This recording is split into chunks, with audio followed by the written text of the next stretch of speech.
आदाब, इस्तकबाल है। मैं हूं आपके साथ अबू हुरैरा। अफगानिस्तान के ताजा हालात पर दुनिया की नजरें टिकी हुई हैं।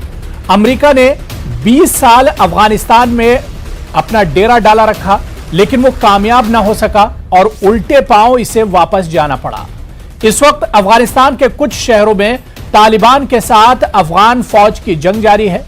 बहुत से शहरों पर तालिबान ने कब्जा कर लिया है। गैर मुल्की अफवाज के अफगानिस्तान से जाने के बाद अफगानिस्तान का आखिर मुस्तकबिल क्या होगा? अफगानिस्तान के बदलते हालात के खित्ते पर असरात क्या कुछ मुरतब होंगे? सवाल यह भी उठता है कि क्या तालिबान आने वाले वक्त में हिंदुस्तान के लिए चैलेंज बन सकते हैं? अमरीकी फौजियों की वापसी के साथ ही तालिबान ने अफगानिस्तान पर तेजी से कब्जा करने की हिकमत अमली पर काम करना शुरू कर दिया है। तालिबान का दावा है कि अब उनका अफगानिस्तान पर 85% कंट्रोल है। कई अहम सवाल और अफगानिस्तान की ताजा सूरत हाल को देखते हुए पूरी दुनिया की नजरें और खासतौर से अफगानिस्तान के जो पड़ोसी ममालिक हैं उनकी नजरें अफगानिस्तान पर टिकी हुई हैं। अफगानिस्तान के ताजा हालात पर बातचीत करने के लिए बहुत खास मेहमान मेरे साथ जुड़े हुए हैं। बहुत जल्दी अपने मेहमानों का आपसे तारुफ करा देता हूं। मेरे साथ रविंदर सचदेव जी फॉरेन एक्सपर्ट हैं, डिबेट में जुड़े हुए हैं। अनिल त्रिगुनाथ जी साबिक एम्बेसडर हैं, साबिक सफीर हैं, वो भी इस डिबेट का हिस्सा है। इनामुर रहमान गयूर साहब सीनियर सहाफी और जर्नलिस्ट हैं। कमांडर जीजे सिंह साहब डिफेंस एक्सपर्ट हैं, वो भी इस डिबेट का हिस्सा है। सभी मेहमानों का बहुत इस्तकबाल है न्यूज 18 उर्दू में। सबसे पहले मैं रविंदर सचदेव जी आपसे ही शुरुआत करना चाहूंगा। रविंदर जी, अफगानिस्तान की जो सिचुएशन है, और अभी अभी थोड़ी देर पहले ही एक खबर आई, मैं देख रहा था कि तालिबान ने दावा किया है कि उन्होंने पाकिस्तान का बॉर्डर का जो एरिया है उस रूट पर, उस रास्ते पर बाकायदा अपना कब्जा कर लिया है। तो तालिबान की जो बढ़त बनती जा रही है, जो अब ताजा सूरत हाल अफगानिस्तान की है, इसे किस तरह से देखा जाए रविंदर जी?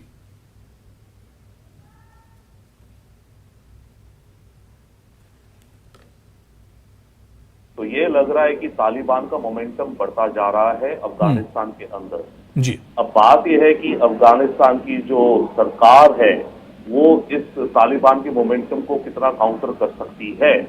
बट फिलहाल अगर देखा जाए, जो खबरें आ रही हैं और जो असेसमेंट्स आ रही हैं, उन सबको देखते हुए तो लग रहा है कि तालिबान का जो मोमेंटम बढ़ता जा रहा है, इसको अफगान की सरकार नहीं रोक पाएगी।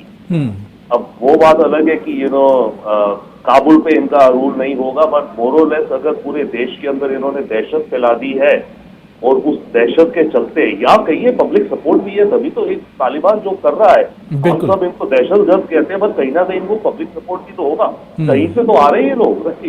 खैर जो भी हालात है, तो इन्होंने अगर अफगानिस्तान में अपना गेम बना रहे हैं, तो अब खेल इस समय बचेगा। आई थिंक एक्टिव हमें जो ज्यादा देखना है पाकिस्तान और चाइना का। देखिए, बाकी अमेरिका तो डेफिनेटली पीछे विड्रॉ कर गया। अमेरिका कह रहा है कि मैं बहुत ज्यादा कुछ सर्कमस्टांस हुई तो मैं एयर सपोर्ट ले आऊंगा, बट एयर सपोर्ट अमेरिका कहां से लाएगा? देखिए, अमेरिका के पास एयरबेस नहीं है इस समय, तभी तो अमेरिका पाकिस्तान से एयरबेस मांग रहा था कि मुझे अगर इमीडिएट फ्लाइट करके अफगानिस्तान में कुछ अफगान फोर्सेस को कवर देना हो तो मैं विद इन मिनट्स जाके कर दूं। अब अमेरिका के पास वो भी नहीं है, इन द सेंस कि कहीं से भी आएंगे पर उनको टाइम लगेगा अगर एयर सपोर्ट भी देंगे। और इसको देखते हुए तो यही लग रहा है कि अफगानिस्तान और अफगानिस्तान के लोग अपने ही बूते पर हैं। बट यस, तालिबान का एक्सपेंशन हो रहा है, उसका इन्फ्लुएंस बढ़ रहा है, और वही बात है, मोमेंटम रियलिटी है और मोमेंटम की साइकोलॉजी भी है, जिसके चलते आप देखिए अफगान फोर्सेस भी कुछ सरेंडर कर रही हैं प्रोविंशियल कैपिटल्स में। वो लोग, अब समझ नहीं आता हमें ये, मेरे ख्याल से अगर देखा जाए, अमेरिका ये कहती है कि हमने अफगान फोर्सेस को अच्छा ट्रेन करके उन्हें सबसे मॉडर्न वेपन्स दे रखे हैं। अगर उनके पास इतने मॉडर्न वेपन्स है अफगान फोर्सेस के पास, और तालिबान फोर्सेस के पास, उनके कंपैरिजन में कहां वेपन्स है मानो, फिर भी इनका मोमेंटम बढ़ रहा है, तो फिर तो बिल्कुल जाहिर सी बात है कि तालिबान अगर मजबूत हो रहे हैं तो फिर अफगानिस्तान का फ्यूचर क्या कुछ होगा, मुस्तकबिल क्या कुछ होगा, यह सोचने पर मजबूर करता है। मैं इनामुर रहमान गयूर साहब आपके पास आना चाहूंगा। इनामुर रहमान गयूर साहब, क्योंकि तालिबान मजबूत हो रहे हैं, जिस तरह रविंदर सचदेव जी ने कहा कि जो खबरें आ रही हैं और जिस तरह के अफगानिस्तान के हालात हैं, अब जो खबर आई कि पाकिस्तान का जो सरहदी रास्ता है उस पर तालिबान ने बाकायदा अपने कब्जा करने का दावा किया है, तो खित्ते पर किस तरह के हालात बनेंगे अगर तालिबान मजबूत होते हैं अफगानिस्तान में?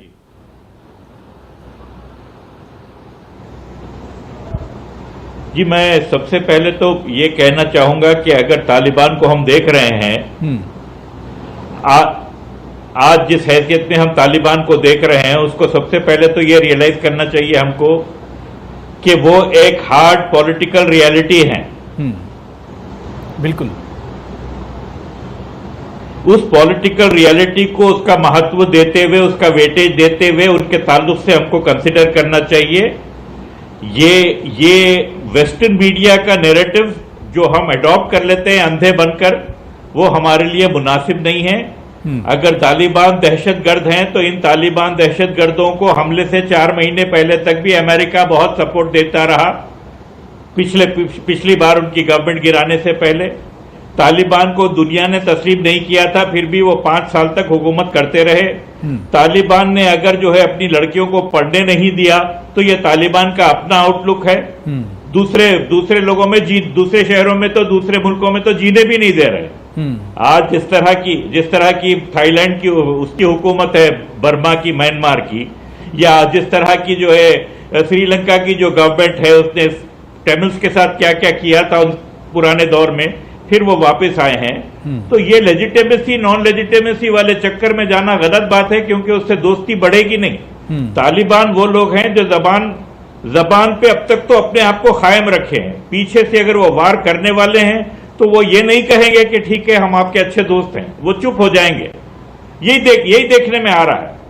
लेकिन मॉडर्न डिप्लोमेसी में होता यह है, और अमेरिकन नैरेटिव ऐसा रहता है कि the commies are coming, the Chinese are coming, the Russians are coming, the Taliban are coming, the Vietcong are coming.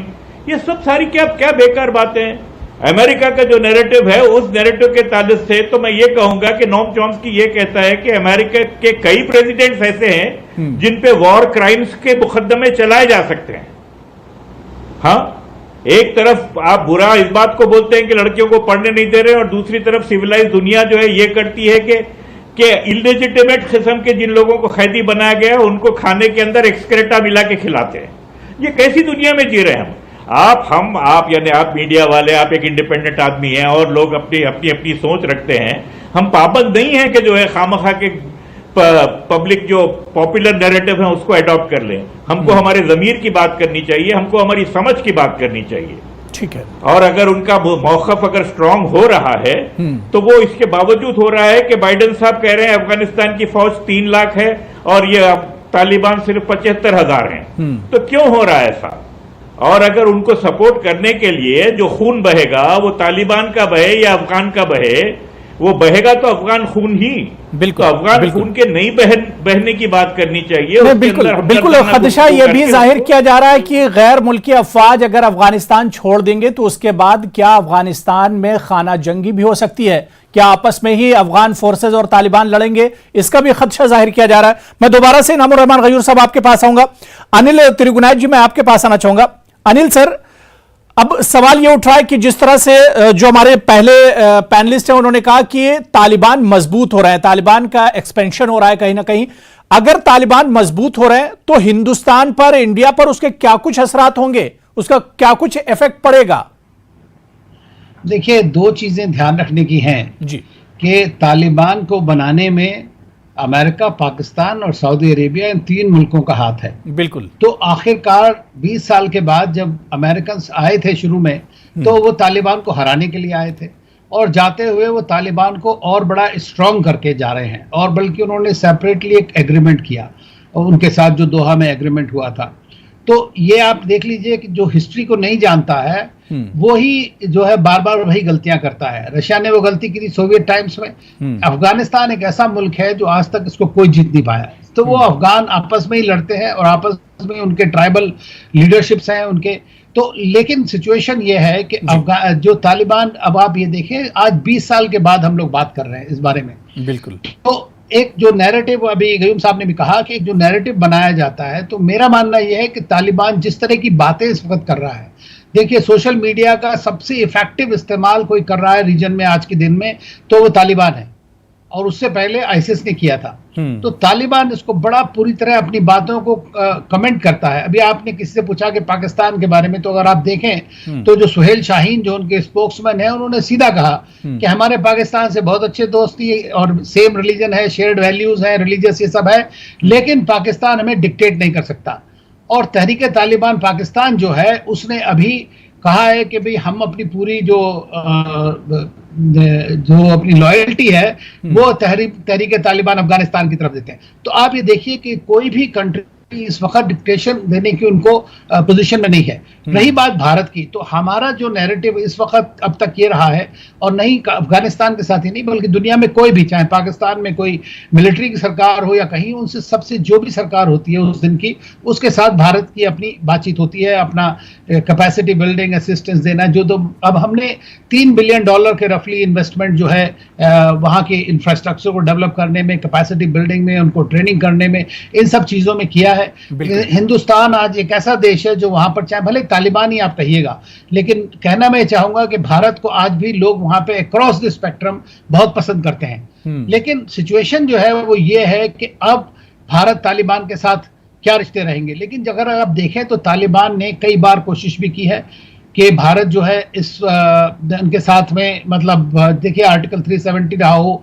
Jammu Kashmir पे स्टेटमेंट कहा हो, उन्होंने कहा कि पाकिस्तान का मामला, हिंदुस्तान के बारे में हम नहीं कहेंगे। दूसरी चीज, तालिबान ने एक और नई चीज अभी करी है कि अपने मुल्क से वो किसी और कंट्री के खिलाफ साजिश नहीं होने देंगे या कोई अटैक्स नहीं होने देंगे, ये भी वो लोग कह रहे हैं। और पाकिस्तान को और चीन दोनों को उन्होंने ये बात कही है। और तो मेरा मानना यह है कि इस वक्त भारत के लिए पशुपेश की स्थिति यह है कि अगर नेगेटिविटी तालिबान में बढ़ जाएगी, और तालिबान भारत से क्या चाहता है, तालिबान कह रहा है कि भारत को जो है इम्पार्शियल रहना चाहिए, ये आर्मी की मदद इसको नहीं देनी चाहिए अफगान गवर्नमेंट को। लेकिन जब अब ये बात जो है, अमेरिका तो चला गया वहां से और कोई मुल्क वहां पर है नहीं, तालिबान एक पावर है जो ग्रोइंग पावर है। आपने कहा 85% है, मान लीजिए 85% नहीं भी हो जी। दूसरी चीज ये थी कि कैसे तालिबान इतना बड़ा हो गया। मेरा मानना यह है कि तालिबान इतना स्ट्रांग नहीं है, जबकि उनकी जो नेशनल फोर्सेस, जिसके बारे में जो अफगान फोर्सेस हैं 300,000 बोलते हैं, इसी अमेरिकन का पूरा फोकस ड्यूरिंग दिस पीरियड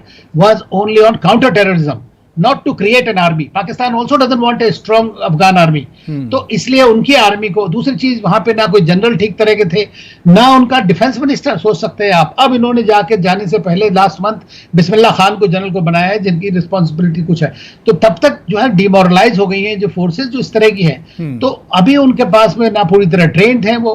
तो ये सोच लीजिए कि उन्होंने अपना जो भी, जैसे कोई कॉलोनियल पावर मझधार में छोड़ दिया एक तरह से, बिल्कुल वो अपना बीच मझधार में अफगानिस्तान को छोड़ दिया अमेरिका ने, ये कहा जा सकता है। नेटो ने मुश्किल में एक तरह से डाल दिया है अफगान फोर्सेस को। मैं कमांडर जीजे सिंह साहब आपके पास आना चाहूंगा। सर, हमने देखा कि रशिया अफगानिस्तान जाता है और उल्टे पांव से वापस जाना पड़ता है। अमेरिका तकरीबन 10 साल वहां पर रहता है और 10 से 20 साल तक रहता है, और उसे भी अब वापस जाना पड़ रहा है 20 सालों के बाद। जीजे सिंह साहब, क्या आपको लगता है कि अफगानिस्तान जहां से शुरू हुआ था 20 साल पहले, आज फिर वहीं पर आ गया अफगानिस्तान? देखिए, वहां पे आ जाएगा ये, क्योंकि जो सबसे बड़ी अमेरिका ने एक गलती की है वो ये है कि वो रातों रात बिना अफगानिस्तान के जो जनरल थे जिन्होंने लड़ाई को चालू रखना था, बिना बिताए रात को वो निकल गए। उनकी बहुत सी फोर्स चले गई और पीछे सब कुछ छोड़ गए।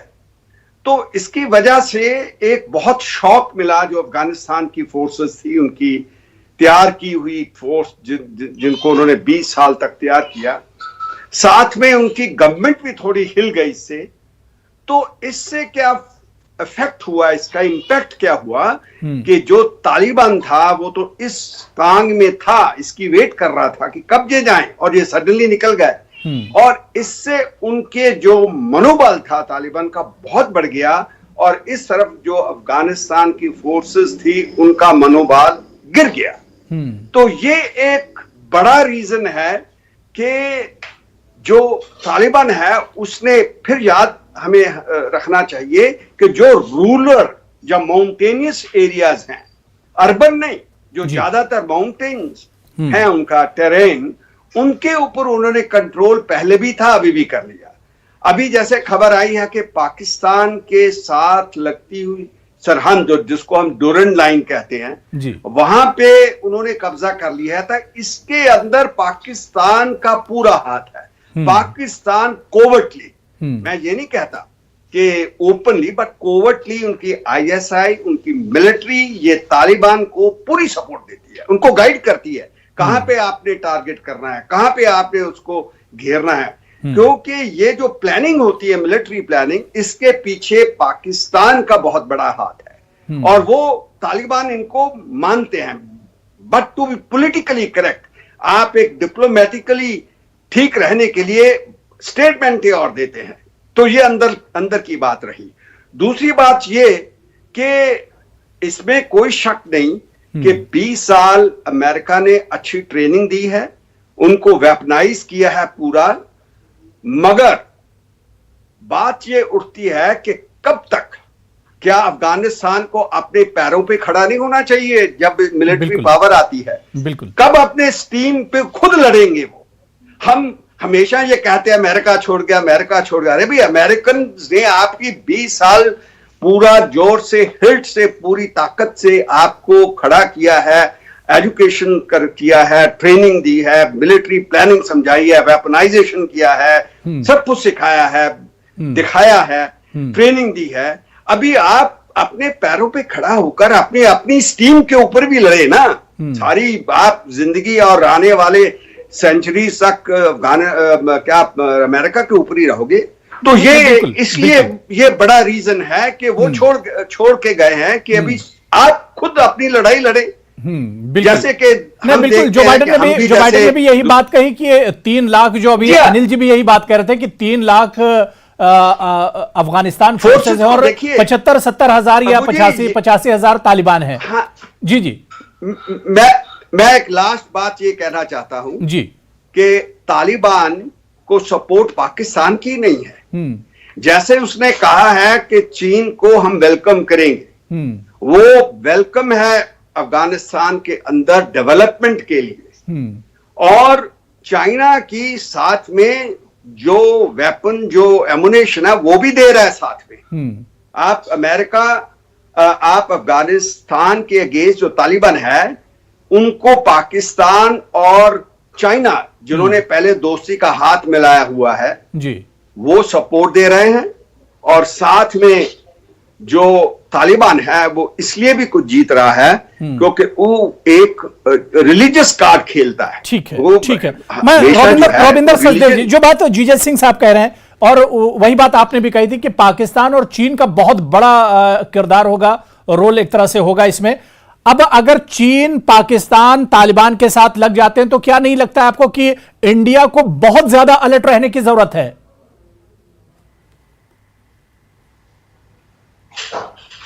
एब्सोल्युटली हमें अलर्ट रहने की जरूरत नहीं, हमें रियलाइज करना चाहिए कि आज की तारीख में हमारे जो ताश के पत्ते हैं, हमारे बहुत वीक हमारे पास ताश के पत्ते हैं, हमारे पास बहुत कम ऑप्शंस हैं, बट फिर भी कुछ ना कुछ ऑप्शंस निकलेंगे, निकालते रहेंगे। बट आज की सिचुएशन इंडिया के लिए is not a happy one at all. एक और चीज आप ध्यान रखिए, पहले जब तालिबान था और नदर्न अलायंस थी, एक जमाना याद है पिछली बार में जब, तब भारत नदर्न अलायंस को सपोर्ट करता था अगेंस्ट तालिबान, और उसमें ईरान भी हमारे साथ था। आज की तारीख में ईरान के रिश्ते चाइना से और बेहतर हो गए हैं। ईरान ने एक $40 बिलियन ईयर और $400 बिलियन 25 साल की डील्स साइन कर रहा है चाइना के साथ। तो ईरान विल नॉट, अगेन अगर हम काउंट कर रहे हैं तो ईरान अब की बार तालिबान के खिलाफ उतना नहीं जाएगा या नदर्न अलायंस वैसी नहीं खड़ी करेगा जैसे हमने पिछली बार देखा था, राइट? तो एक वो भी वीकन हो गया जो ऑलरेडी था। दूसरी बात, जैसे अभी मेरे सारे पैनलिस्ट कह रहे हैं, चाइना आगे गेम खेल रहा है। चाइना इंफ्रास्ट्रक्चर, चाइना ये प्रॉमिस लेगा इनसे कि भैया आप मेरे बॉर्डर के अंदर आप अपना रेडिकल आइडियोलॉजी नहीं भेजेंगे, और मेरे उइगुर्स या जो शिनचियांग के बंदे हैं अगर आपकी तरफ गए आप उनको सेफ हेवन नहीं देंगे। चाइना उनसे केवल एक ही डील मांगेगा मोटा मोटा, राइट? और तालिबान दे देगा फिलहाल के लिए, और दे रहा है। और उसके बदले में चाइना इनको इंफ्रास्ट्रक्चर, जो की भी बात हो रही है, Kabul to Peshawar highway, this and that, minerals, mining, तो पाकिस्तान और चाइना मिलके डेफिनेटली तालिबान के साथ बहुत काम करेंगे। At the same time Iran का क्या रोल रहेगा हम कह नहीं सकते, बट ईरान शायद थोड़ा मिडिल ऑफ द पाथ जाएगा। ईरान तालिबान के खिलाफ इतना नहीं जाएगा जितना पिछली बार गया था। अगर ये सब हो गया तो हम तो वर्चुअली लॉकआउट हो गए अफगानिस्तान से। बिल्कुल बिल्कुल, हमारे पास कुछ एक दो मेथड्स हैं जो हमें ज्यादा खेलने चाहिए मेरे ख्याल बिल्कुल। से। अफगानिस्तान की अब जिस तरह की जो ताजा सूरत हाल बन रही है, तो ऐसे में हिंदुस्तान को बहुत मोहतात और रहने की जरूरत है। मैं बहुत मुख्तसर में इनामुर रहमान गयूर साहब और अनिल साहब आपके पास भी आ रहा हूं, उसके बाद जीजे सिंह साहब आपके पास आना चाहूंगा। इनामुर रहमान गयूर साहब, क्या आपको लगता है कि अगर तालिबान मजबूत होते हैं तो सीधे सीधे पाकिस्तान का एक तरह से फायदा होगा, क्योंकि तालिबान को खड़ा करने में, मजबूत करने में पाकिस्तान का बहुत बड़ा हाथ था, और अगर तालिबान मजबूत होते हैं तो हिंदुस्तान पर उसके मनफी असरात पड़ सकते हैं? मैं at the risk of displeasing a lot of people ये बात कहना चाहता हूं बड़े स्पष्ट रूप से। ऐसी ही बात फ्रेडरिक फॉर्सिथ ने भी कही, ऐसी ही बात एरिक मार्गोलिस ने कही कि तालिबान और ओसामा बिन लादेन ये लोग जब स्टार्ट हुए तो ये इनका मिशन, इनका इंडिविजुअल मिशन था। ये लोग किसी और के भरोसे स्टार्ट नहीं हुए। तो मतलब ये कि इनकी आइडियोलॉजी, इनकी थिंकिंग ये हमेशा से जो थी वो अभी भी वो है। तो उनसे, ऐसे लोगों से जो जबान के पक्के होते हैं, उनसे दोस्ती करना ज्यादा अच्छा होता है। और अब जब हमारे पैनलिस्ट कह रहे हैं कि हमारे पास ऑप्शंस कम है, जबकि हमारे ताल्लुकात अफगानिस्तान से सबसे पुराने हैं। हमारी तो महाभारत वगैरह से के टाइप से जो है हमारे ताल्लुकात है, बल्कि अफगानिस्तान था भी हमारा हिस्सा। तो वैसी सूरत में हम अगर अपने कार्ड्स को ओपन करें और जो है प्लेन तरीके से इन लोगों से अप्रोच करें, तो मैं समझता हूं वो कहीं ज्यादा बेहतर होगा। नहीं, बिल्कुल बिल्कुल, हिंदुस्तान को एक नई शुरुआत करनी होगी, हिंदुस्तान को नई शुरुआत करनी होगी। और शायद हिंदुस्तान ने अपनी पॉलिसी में बहुत सी तब्दीली लाई है। पिछले दिनों जिस तरह से फॉरेन मिनिस्टर ने दौरा किया और वो सारी चीजें, तो हिंदुस्तान ने कहीं ना कहीं वो एक शुरुआत भी कर दी है। मैं अनिल जी बहुत मुख्तसर में जानना चाहूंगा कि जिस तरह के अफगानिस्तान के हालात बन रहे हैं, क्या आपको लगता है कि रीजन में अब नई ग्रुपिंग होगी? देखिए, ग्रुपिंग तो यह है कि चाइना और पाकिस्तान, जैसे सबने कहा, वो सीपीईसी को बीआरआई का प्रोजेक्ट बना के अफगानिस्तान के थ्रू सेंट्रल एशिया वो ले जाना चाहते हैं। तो इसको आप, और ये बेसिकली चाइना उस वैक्यूम जो अमेरिका ने क्रिएट किया है उसको ऑक्यूपाई करना चाहता है, इकोनॉमिकली एंड स्ट्रेटेजिकली। तो ये तो डेफिनेटली इसके चांसेस काफी हैं। और वैसे अगर तालिबान गवर्नमेंट ना भी बने, मान लीजिए दूसरी गवर्नमेंट हो, तो फिर भी चाइना जो है वो बीआरआई के थ्रू जाना चाहता है, और उसमें सेंट्रल एशिया के सारे कंट्री मिले हुए हैं। लेकिन जैसा आप जानते हैं कि तालिबान की ग्रोथ जो है, आज जैसे किसने कहा कि थोड़े टाइम के लिए जरूर करेंगे, लेकिन शिनजियांग प्रोविंस के लिए उनको बड़ी इस बात की खतरा है कि वहां उनको प्रॉब्लम हो सकती है। दूसरी चीज, ईरान का रोल जो रहेगा, मैं समझता हूं वो रहेगा। इस वक्त ईरान ने तालिबान से बात करना शुरू कर दिया है। उनके साथ अभी मीटिंग भी किया था उन्होंने बीच में तालिबान में। जब हमारे मंत्री गए थे, फॉरेन मिनिस्टर अभी ईरान जो गए थे, उस वक्त में अफगानिस्तान का डेलीगेशन वहां पे था, तो उन्होंने बीच में एक मुहिम करी है कि किस तरह से इनके बीच कुछ मीडिएशन किया जाए। जीजे सिंह साहब, 30 सेकंड, क्योंकि वक्त बिल्कुल अब इजाजत नहीं दे रहा है, बहुत माजरत के साथ। जीजे सिंह साहब, क्योंकि सारे मुल्क अब अपने अपने हिसाब से देख रहे हैं, चाहे ईरान की बात करें जिस तरह से अनिल जी कह रहे थे, या चीन और पाकिस्तान की बात करें, हिंदुस्तान को भी अब अपनी पॉलिसी पर सोचना होगा कि हालात अगर अफगानिस्तान के बदलते हैं तो क्या कुछ करना होगा बदलते वक्त के साथ। देखिए, दो लाइनों में मैं कहना चाहता हूं कि जो चाइना की पॉलिसी है वो, उसकी आइडियोलॉजी एक ही है। पहले डेवलपमेंट के बहाने आओ, देश को कर्जाई बनाओ, फिर उसको ट्रैप करो, डेट एंड ट्रैप। वो पॉलिसी है जैसे हम सब जगह देख रहे हैं। अफगानिस्तान को जकड़ लेगा, मेरा ये मानना है। ईरान के साथ पहले उसकी बातचीत चल रही, और उसके बाद पाकिस्तान पहले उसके हाथ में है। हमें बहुत सावधान रहने की जरूरत है, क्योंकि जब अफगानिस्तान जो है वो हमें देखता है, तो हमारे पीछे अमेरिका के साथ बहुत हमारी पैक्ट्स हुए हैं। तो फिर वो कोल्ड वॉर की जो देश होते थे, जैसे पहले अमेरिका रशिया होते थे, आपस में कोल्ड वॉर लड़ते, तो फिर जो रशिया है, जिस तरह के अफगानिस्तान के हालात है और जो ताजा सूरत हाल है, ऐसे में हिंदुस्तान को बहुत अलर्ट रहने की जरूरत है। और देखना यह बहुत अहम होगा कि अफगानिस्तान का मुस्तकबिल क्या कुछ होगा, किस तरह के हालात अफगानिस्तान में आने वाले दिनों में बनते हैं। बहुत बहुत शुक्रिया कमांडर जीजे सिंह साहब मेरे साथ जुड़ने के लिए, इनामुर रहमान गयूर साहब, अनिल तिरुगुनायत जी और रविंदर सचदेव जी, सभी का बहुत बहुत शुक्रिया डिबेट में जुड़ने के लिए। आदाब।